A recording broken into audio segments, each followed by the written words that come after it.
নমস্কার, দেখছেন কলকাতা টিভি। সঙ্গে রয়েছে আমি স্বর্ণালী। শুরু করছি জেলার সারাদিন। জেলার সারাদিনের শুরুতেই যে গুরুত্বপূর্ণ খবরের দিকে নজর রাখবো, এবার মুখ্যমন্ত্রীর বিরুদ্ধে মানহানির মামলা রাজ্যপালের। রাজভবনের ঘটনা নিয়ে মুখ্যমন্ত্রীর মন্তব্যের প্রেক্ষিতে এবার মামলা দায়ের করলেন রাজ্যপাল। বুধবার মামলার শুনানির সম্ভাবনা রয়েছে। আপনাদের জানিয়ে রাখি, মুখ্যমন্ত্রীর বিরুদ্ধে এবার মামলা দায়ের করলেন রাজ্যপাল সিভি আনন্দ বোস। রাজভবনের ঘটনা নিয়ে মুখ্যমন্ত্রীর মন্তব্যের প্রেক্ষিতে মামলা দায়ের। বুধবার এই মামলার শুনানির সম্ভাবনা রয়েছে। এ বিষয়ে কথা বলবো। ফোন লাইনে রয়েছেন আমাদের প্রতিনিধি পীযূষ কান্তি নাগ। পীযূষ দা, কি জানা যাচ্ছে এ বিষয়ে? এবার যেমনটা জানতে পারছি আমরা যে মুখ্যমন্ত্রীর বিরুদ্ধে মামলা দায়ের করলেন রাজ্যপাল। দেখো, রাজ্যপাল কলকাতার হাইকোর্টে মামলা দায়ের করলেন মুখ্যমন্ত্রীর বিরুদ্ধে। মূল বিষয় হচ্ছে রাজভবনের ঘটনা নিয়ে মুখ্যমন্ত্রী যে মন্তব্য করেছিলেন সেই মন্তব্যের প্রেক্ষিতে কিন্তু এই মানহানির মামলা দায়ের করলেন রাজ্যপাল।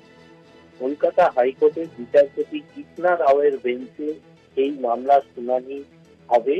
আগামীকাল এই মামলার শুনানির সম্ভাবনা রয়েছে। ধন্যবাদ তোমায় পীযূষ দা। আমরা কথা বলছিলাম, ফোন লাইনে ছিলেন আমাদের প্রতিনিধি পীযূষ কান্তি নাগ।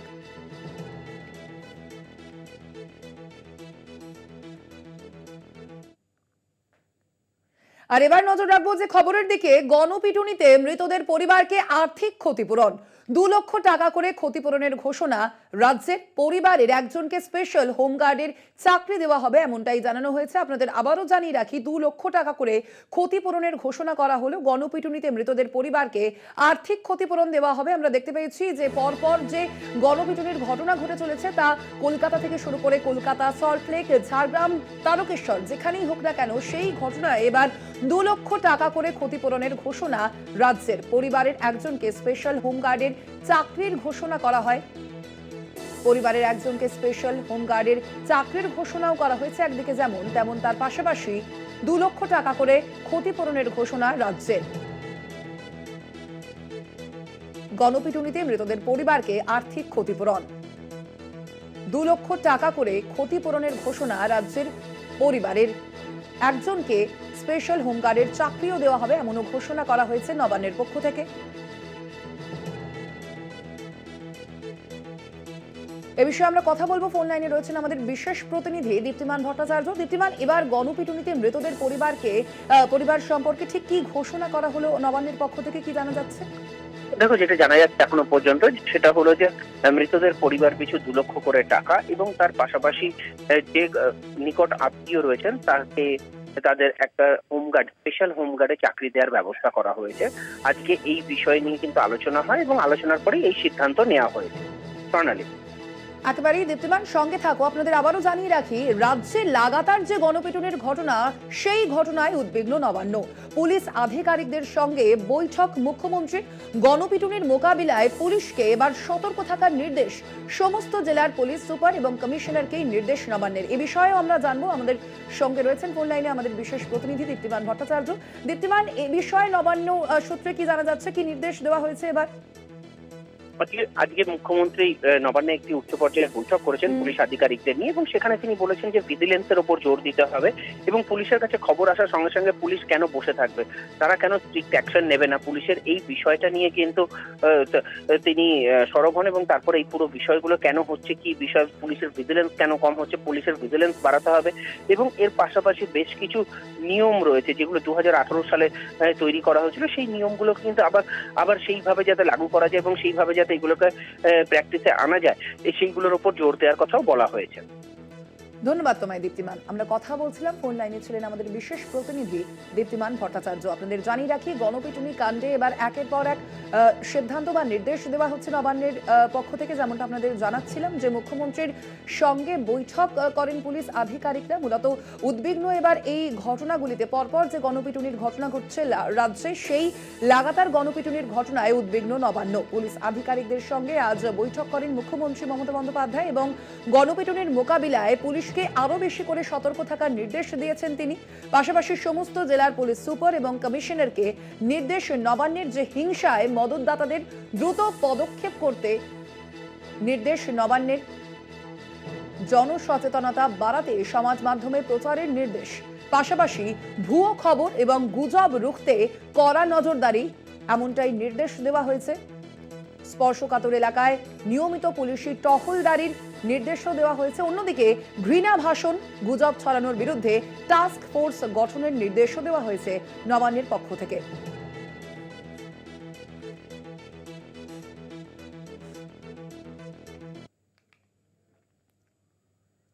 এবার নজর রাখবো যে খবরের দিকে। বাংলায় মহিলাদের সম্মান করা হচ্ছে না, অভিযোগের তীর মুখ্যমন্ত্রীর দিকে। তোপ রাজ্যপালের। শিলিগুড়ি সার্কিট হাউসে মাথা ভাঙার নির্যাতিতার সঙ্গে সাক্ষাৎ। চোপড়ার নির্যাতিতার ভাবনাকে সম্মান, চাইলেই সাক্ষাৎ করবেন জানালেন রাজ্যপাল। চোপড়া যেতেই দিল্লি থেকে বাগডোগরা পৌঁছন রাজ্যপাল। যদিও শেষ মুহূর্তে বাতিল হয় চোপড়া সফর। চোপড়ার নিগৃহীত মহিলা এই মুহূর্তে কথা বলতে চাননি। চোপড়ার ঘটনার সঙ্গে রাজ্যের বিরোধী বিজেপি শিবির মাথা ভাঙার ঘটনাকে হাতিয়ার করেছে। এক মহিলাকে বিবস্ত্র করে মারধরের অভিযোগ ওঠে, যে ঘটনায় বিজেপি তৃণমূলকে কাঠগড়ায় তোলে। যদিও এই ঘটনার নেপথ্যে পারিবারিক বিবাদকেই দায়ী করে পুলিশ। মাথা ভাঙার ওই নিগৃহীত মহিলার সঙ্গে কথা বলেন রাজ্যপাল। প্রিন্সিপাল তো বললো যে ঠিক আছে, আমি ব্যবস্থা করবো, ভালো আছে, চিন্তা করি বাধা করলে। এখন কি মমতার পুলিশ আর মমতা ব্যানার্জির আমি কোনো ভরসা পাই না, ওদের দিয়ে কোনো হবে না।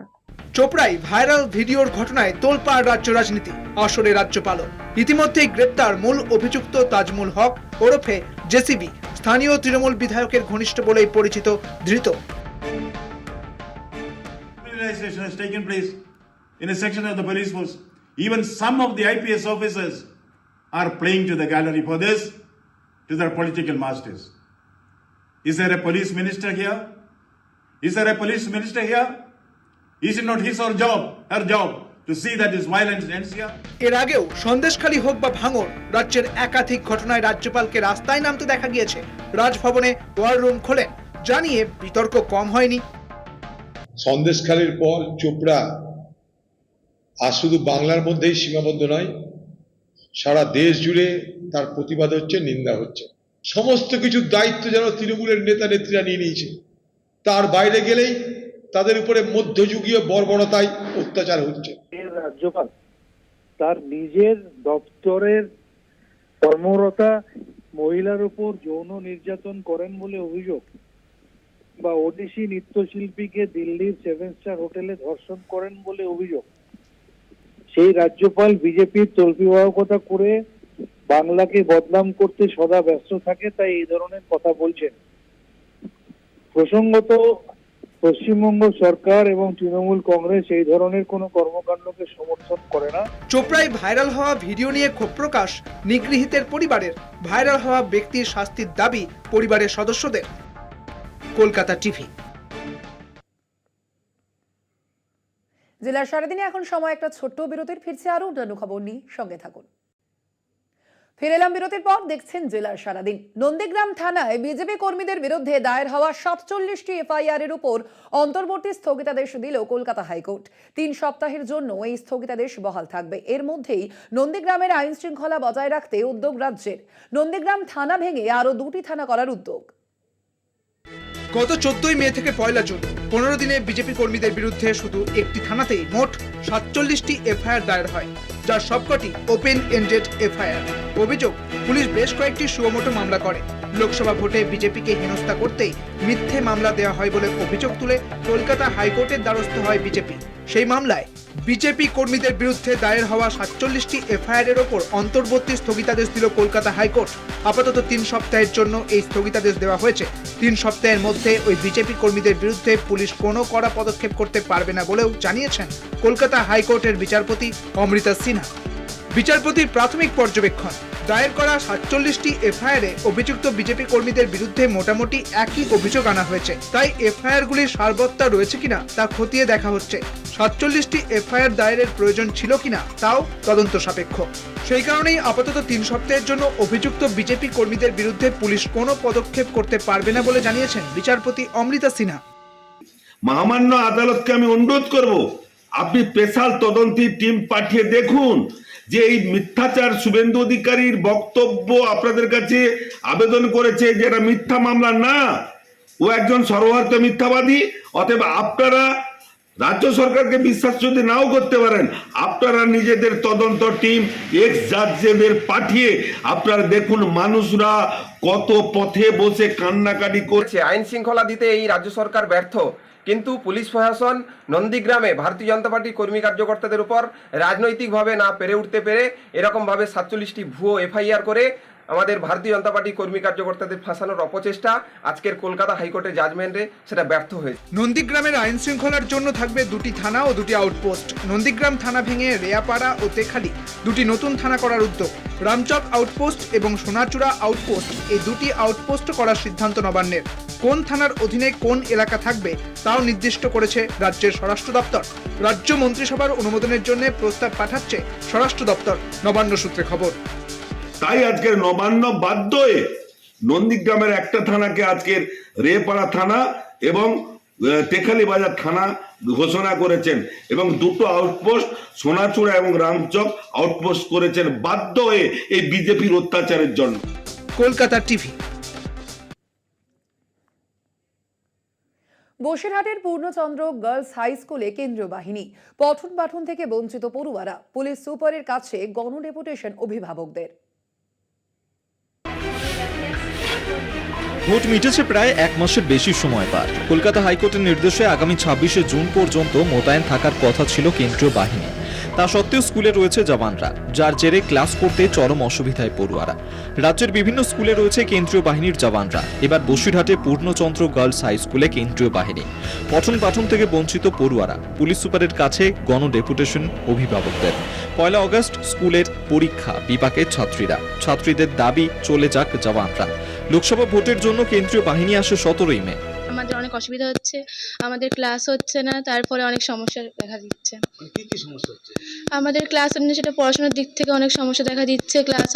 ক্লাস না হওয়ার ফলে অনলাইন ক্লাসে তেমন সময় হচ্ছে না, সবার আলাদা সময় অনুযায়ী সমস্যা দেখা দিচ্ছে।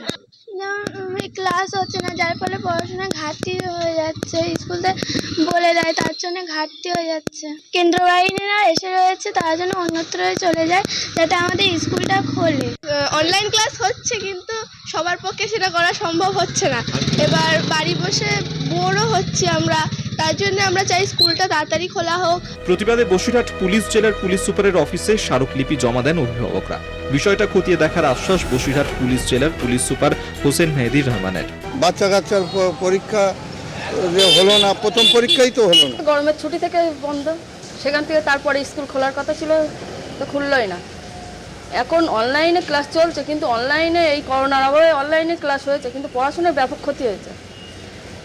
সেইভাবে অনলাইনে ক্লাস না, আমরা অফলাইনে ক্লাসটা আশা করছি, ওই জন্য স্কুল খোলার জন্য আবেদন জানাচ্ছি। এখন প্রশাসনের দিকে তাকিয়ে পড়ুয়া থেকে অভিভাবকরা। বসিরহাট থেকে সঞ্জীব চক্রবর্তীর রিপোর্ট, কলকাতা টিভি। জঙ্গিযোগে গ্রেপ্তার বিজেপি নেতা। বাগদা থেকে গ্রেপ্তার বিক্রম রায় নামে বিজেপি নেতা। উত্তরপ্রদেশ এটিএস এর হাতে গ্রেপ্তার। বিক্রমের বিরুদ্ধে মানব পাচারের অভিযোগ রয়েছে। বাগদা থানার গাঙ্গুলিয়া গ্রাম থেকে গ্রেপ্তার। জঙ্গিযোগ সন্দেহে রাজ্য জুড়ে এসটিএফ এর হাতে একের পর এক গ্রেফতার। কেন বাংলায় মাথাচাড়া দিচ্ছে জঙ্গি সংগঠনগুলি? এই পরিস্থিতিতেই ফের জালে এক জঙ্গি সন্দেহভাজন। উত্তর 24 পরগনার বাগদা থেকে আটক বঙ্গ বিজেপির যুবনেতা বিক্রম রায়। জঙ্গিযোগের অভিযোগে যোগী রাজ্য উত্তরপ্রদেশ এসটিএফ এর হাতে গ্রেপ্তার বিজেপি নেতা। বিক্রমের বিরুদ্ধে মানব পাচারের অভিযোগ। কে এই বিক্রম? জঙ্গিযোগে গ্রেফতার বিজেপি নেতা। বাগদা থানার গাঙ্গুলিয়া গ্রামের বাসিন্দা বিক্রম রায়। বাগদার যুব বিজেপির সাধারণ সম্পাদক বিক্রম পেশায় টোটো চালক। সোমবার রাতে বাগদার গাঙ্গুলিয়া এলাকা থেকে বিক্রমকে গ্রেফতার করে উত্তরপ্রদেশের Lucknow anti terrorist squad. Vikram রায়ের বিরুদ্ধে আইপিসি 419, 420, 467, 471, 370, 120B ধারায় মামলা রুজু পুলিশের। আশারু গ্রাম পঞ্চায়েতের গাঙ্গুলিয়া গ্রাম ভারত বাংলাদেশ সীমান্ত লাগোয়া। অভিযোগ, দেশের বিভিন্ন প্রান্তে মানব পাচার করতেন বিক্রম রায়, যা নিয়ে শুরু হয়েছে রাজনৈতিক চর্চা। ভারতবর্ষের মাটিতে বাংলাদেশের রোহিঙ্গা সহ অনেক জঙ্গিদেরও ঢুকিয়েছে। যেহেতু বর্ডার বিএসএফ দেখে, অতএব ওদের সুবিধা হয়েছে কাজ করতে, ওরা যেহেতু বিজেপি করে এবং এই সুবাদে এখানকার আধার কার্ড ভোটার কার্ড তৈরি করে দিচ্ছে। আজকে উত্তরপ্রদেশের লখনৌর পুলিশ আজকে তাদেরকে গ্রেপ্তার করেছে। এর পূর্ণাঙ্গ তদন্ত হওয়া উচিত যে বিজেপিরা দেশদ্রোহী কাজের সঙ্গে যুক্ত রয়েছেন। ও টোটো চালক, ওর টোটোতে সারাদিনে কত প্যাসেঞ্জার উঠছে, তা ও কি করে জানবে কোন প্যাসেঞ্জার কে, কার মোটিভ কি আছে, ও কি করে জানবে? তৃণমূল তো তৃণমূলের মতো বলবেই, কারণ এই রোহিঙ্গা ভারতবর্ষে বা এই পশ্চিমবঙ্গে জায়গা দিয়েছে এই পশ্চিমবঙ্গ সরকার, এই তৃণমূল। তো ওদের মুখে মানায় না, এটা ইনভেস্টিগেশন ওরা করছে আমাদের বিশ্বাস, এবং এলাকার মানুষের যে কথা যে এর মতো ছেলে হয় না, এটা ইনোসেন্ট, টোটো চালিয়ে খায় সারাদিন, গরিব মানুষ, ছোট্ট একটা ঘরে থাকে, অতএব এরা কি বললো না বললো তাতে কোনো যায় আসে না। বনগাঁ মহকুমা আদালত থেকে 3 দিনের ট্রানজিট রিমান্ড নিয়ে উত্তরপ্রদেশে নিয়ে যাওয়া হয়েছে ধৃত বিক্রম রায়কে। কলকাতা টিভি। কাটমানি নিয়ে সরকারি নর্দমা অধিগ্রহণ করে পাকা বাড়ি নির্মাণ কাজে বিজেপি কর্মীকে মদত বিজেপির অঞ্চল প্রধানের। অভিযোগ পেয়ে কুইক অ্যাকশন বিডিওর। মুখ্যমন্ত্রী অবৈধ নির্মাণ ও সরকারি জমি দখল নিয়ে কঠোর পদক্ষেপের বার্তা দিয়েছেন, তারপরেও চলছে দখলদারি। অভিযোগ, নন্দীগ্রামের সোনাচূড়া বাজারের পাশে সরকারি নর্দমার ওপরে অবৈধভাবে পাকা নির্মাণ চলছে। বর্তমান বিজেপি প্রধান কাটমানি নিয়ে এই কাজে প্রত্যক্ষ মদত দিচ্ছেন। এই অভিযোগে 28 জুন এক ব্যক্তি নন্দীগ্রাম থানায় অভিযোগ দায়ের করেন। অবৈধভাবে ট্রেনের ওপরে বাড়ি বানাচ্ছেন অনন্ত মণ্ডল ও বুলাশ্যাম মণ্ডল নামে সোনাচূড়ার বাসিন্দা। নন্দীগ্রাম 1 নম্বর ব্লকের বিডিও সৌমেন বণিক নোটিশ জারি করে কাজ বন্ধ রাখার নির্দেশ দেন। পাশাপাশি ব্লক অফিসে আসার নির্দেশ দেন অভিযুক্তদের। অভিযোগ অস্বীকার করে নিজের নাম পাল্টান এক অভিযুক্ত। উনি হয়তো ভয়ে বলুক যাই বলুক, মোটামুটি ওটা উল্টো কথাই বলছে। সবাই বলবে ওর নাম বুলাশ্যাম মণ্ডল। পঞ্চায়েত সমিতি থেকে একটা ছিল যে ওখানে একটা মাছ স্টল করার জন্য সরকারি জায়গাটা করবে, কিন্তু তারা তো করতে পারেনি। তারপরে এরা আসতেই হচ্ছে কি এরা ঘর যে যার ঘর করছে, ব্যক্তিগতভাবে ঘর করছে। তিনি কোনো নির্মাণের অনুমতি দেননি জানালেন পঞ্চায়েত প্রধান। টিএমসির নেতারা 4-5টা করে বিল্ডিং নিয়ে ওনারাই ভাড়া দিচ্ছেন, আর আমরা আসতে না আসতে আমাদের নামে কাটমানির কথা বলছেন। না, আমি কোনো অনুমতি দিইনি। ঘটনায় শাসক বিরোধী তরজা তুঙ্গে। এই সময় তৎকালীন তৃণমূলের যারা হচ্ছে গ্রাম পঞ্চায়েতে ছিল এই অনুমতিটা ওরা দিয়েছিল। তা আমরা যখন থেকে জানতে পেরেছি, এটাতে আমরা দলীয়ভাবে আমরা তদন্ত করছি যে এই বিষয়গুলি তৃণমূলের আমলে সেই অনুমোদন দেওয়া হয়েছিল, কিন্তু আমরা সেগুলো যাতে বন্ধ করা যায় তার জন্য ব্লক প্রশাসনকে দিয়ে এইসব অবৈধ রকমের কোনো রকম ভারতীয় জনতা পার্টি কোনো অবৈধ কাজের সাথে তাকে প্রশ্রয় দেয় না, আগামী দিনেও দেবে। তৃণমূল কংগ্রেসে যখন পঞ্চায়েত ছিল ওটাকে ড্রেনেজ করা হয়েছিল এবং ওই জায়গার উপরে কংক্রিট ঢালাই করে মাছ বাজার করার জন্য সিদ্ধান্ত গ্রহণ করা হয়েছিল। কিন্তু সেখানে বিজেপি পঞ্চায়েত এসে জবরদখল করে ব্যক্তি মালিকানা বাড়ি করছে। তাই আমি মিডিয়ার মাধ্যমে বা সরাসরি আমি মাননীয় বিডিওকে বলবো যে জবরদস্তি ড্রেনেজের উপরে ব্যক্তি মালিকানা বিল্ডিং করছে, বিষয়টি ইমিডিয়েটলি হস্তক্ষেপ করার জন্য আমি অনুরোধ করব মাননীয় বিডিও সাহেবকে এবং ডিএম সাহেবকে, জেলা শাসক মহোদয়কে। এটা ঠিক না, কারণ একটা আবার রাস্তাকে অবস্ট্রাকশন করছে। অবৈধ নির্মাণ নিয়ে মুখ্যমন্ত্রীর কড়া বার্তা কি পৌঁছচ্ছে না দলের অন্দরে? প্রশ্ন রাজনীতির কারবারিদের। নন্দীগ্রাম থেকে সৌম্যজিৎ চট্টোপাধ্যায়, কলকাতা টিভি। ধসে বিধ্বস্ত পাহাড়, ধসের জেরে বন্ধ বাংলা সিকিম লাইফলাইন 10 নম্বর জাতীয় সড়ক। বিপাকে পর্যটক থেকে এলাকাবাসী সকলে। অন্যদিকে লাগাতার বৃষ্টিতে জলমগ্ন জয়গাঁ সহ সেন্ট্রাল ডুয়ার্স। মুষলধারে বৃষ্টি আলিপুরদুয়ারে, যদিও পরিস্থিতি আগের থেকে বেশ খানিকটা উন্নত হয়েছে, কমেছে নদীর জল। রাতভর বৃষ্টিতে জলমগ্ন আলিপুরদুয়ার শহরের কয়েকটি ওয়ার্ড। পাহাড়ে অবিরাম বৃষ্টিতে জলমগ্ন হয়ে পড়েছিল সেন্ট্রাল ডুয়ার্স। নদীর জল ঢুকেছে বাগানে। 70 হেক্টরেরও বেশি চা বাগান ইতিমধ্যেই নদীর জলে তলিয়ে গেছে। নদীর বাঁধ ভেঙে সেই জল প্রবেশ করেছিল বাগানের রিজার্ভারে। ফলে জলকষ্টে ভুগছেন বাগানের কয়েক হাজার শ্রমিক। তবে মঙ্গলবার সকাল থেকে ঝলমলে রোদ দেখা গেছে আলিপুরদুয়ারে, যদিও এখনো আতঙ্ক काटेनी बाशिंदादेर। हम लोग बोले इस मुहूर्त पे आप कम से कम मैं जहाँ से पानी लेता था वो जो बांध टूट गया है, इसके कारण से ये आप इमीडिएट करवाइए, इसके नहीं तो ये बागान बचाना मुश्किल होगा। वारकार का बीच में हम लोग जो पानी सप्लाई करते हैं ये पूरी ध्वस्त हो चुका है। ये छोड़ के हम लोग का कोई सोर्स नहीं है ऑल्टरनेटिव। वो सारा बागान इस पानी का ऊपर में 80% गार्डन इसका ऊपर में डिपेंड है। দার্জিলিং লামাহাটা সংযোগকারী রাস্তার 3 মাইলের কাছে ধস নেমেছে। সোমবার রাতে টানা বৃষ্টির পর ফের ধসের কবলে পাহাড়। প্রশাসনের তরফে শুরু হয়েছে এলাকা পরিষ্কার, আপাতত বন্ধ যান চলাচল। অন্যদিকে ধসের কারণে আজও বন্ধ বাংলা থেকে সিকিম লাইফ লাইন 10 নম্বর জাতীয় সড়ক। বৃষ্টির জেরে জলমগ্ন সেবকের করোনেশন ব্রিজ। আবহাওয়া দফতর সূত্রে খবর, আগামী 3 থেকে 4 দিন পাহাড়ে বিক্ষিপ্তভাবে ভারী থেকে অতি ভারী বৃষ্টির সম্ভাবনা রয়েছে। কলকাতা টিভি। জেলার সারাদিন আজ এ পর্যন্তই। দেখতে থাকুন কলকাতা টিভি, রাত দিন 7 দিন।